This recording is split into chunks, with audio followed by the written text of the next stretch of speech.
بسم الله الرحمن الرحيم. الحمد لله رب العالمين، وصلى الله وسلم وبارك على نبينا محمد وعلى آله وصحبه أجمعين. أما بعد،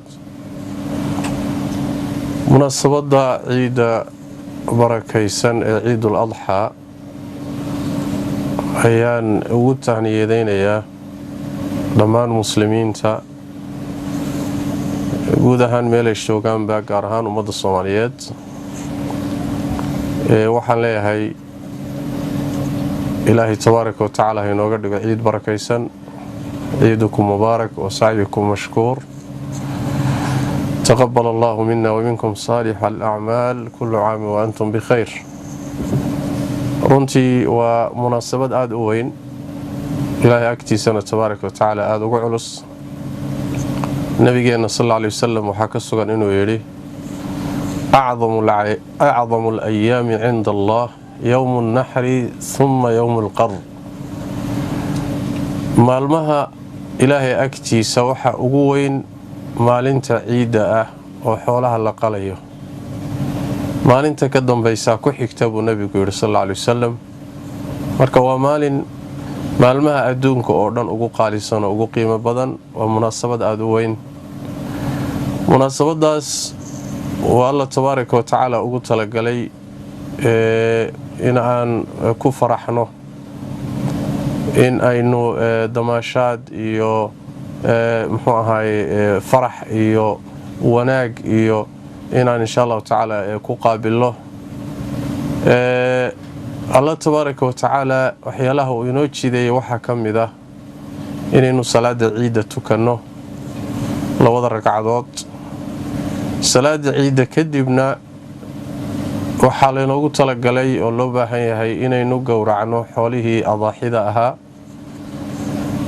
salaada ciidda wixii ka bilowda markii la tukado ilaa 3 beri ee maalinka ciidda ka dambaysa ayaa la qali karaa.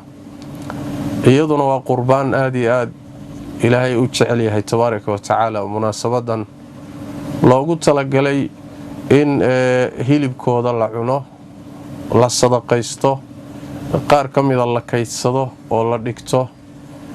maalinkaasi dadka baahida laga saaro si damaashaadka iyo farxadda looga wada qayb galo. munaasabadan marka sidoo kale waxaa loogu talagalay inaan xalaasha ilaahay ina siiyo tabaaraka wa tacaala ku tamatucno, oo nabigeenu wuxuu ku tilmaamay sallallahu alayhi wasallam inay tahay waa maalmo ayaamu aklin wa shurbin wa dhikri ilaahi buu nabiga sallallahu alayhi wasallam. waa maalmo wax la cuno oo la cabo oo ilaahayna la xuso. marka inaan ilaahay xuskiisana la halmaamin, oo maalmuhu dhanka xalaasha sida laynoogu xalaaleeyey ayaa dhanka kalena waxaa la doonayaa inaan ilaahay xuskiisa iyo dikriga iyo taacada uga faa'iidaysano.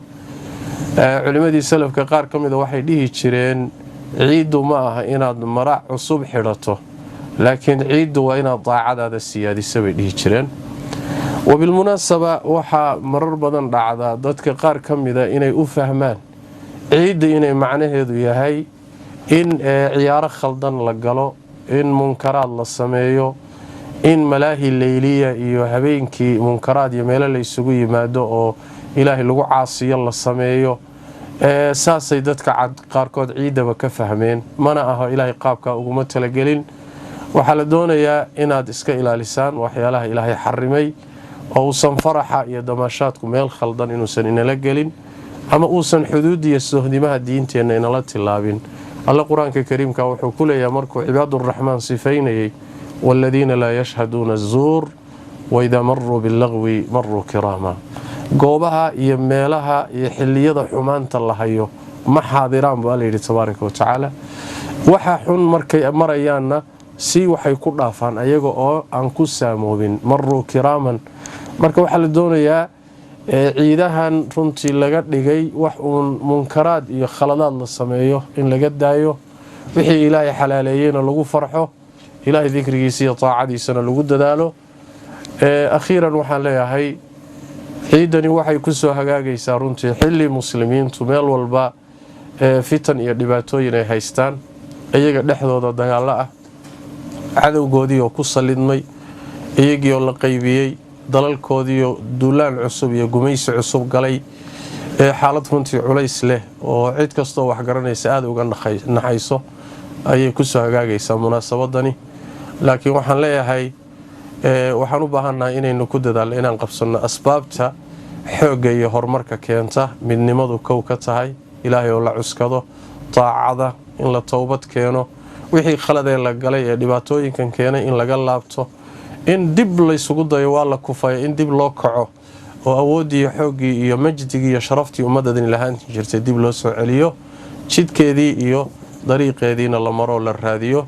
sida nabigu tilmaamay sallallahu alayhi wasallam, cudur kasta daawuu leeyahay, dhibaato kastana runtii xal bay leedahay. marka ilaahay tabaaraka wa tacaala waxaan weydiisanaynaa inuu dhibaatooyinka ka saaro ummadda muslimka guud ahaan, gaar ahaan ummadda Soomaaliyeed, inuu dhibaatooyinka haysta ilaahay ka saaro tabaaraka wa tacaala. mar kale ayaa waxaan leeyahay ciid wanaagsan oo wacan oo barakaysan. ilaahayna tabaaraka wa tacaala xilligan xilligiisa inagoo nabad qabna oo bad qabna oo caafimaad qabna oo xaaladeennu sidan ka fiican tahay, allaha nabad inoogu soo celiyo oo nabad ha inoogu gaarsiiyo innaga iyo muslimiinta guud ahaanba. intaa iyo wassalaamu calaykum waraxmatullaahi wabarakaatu.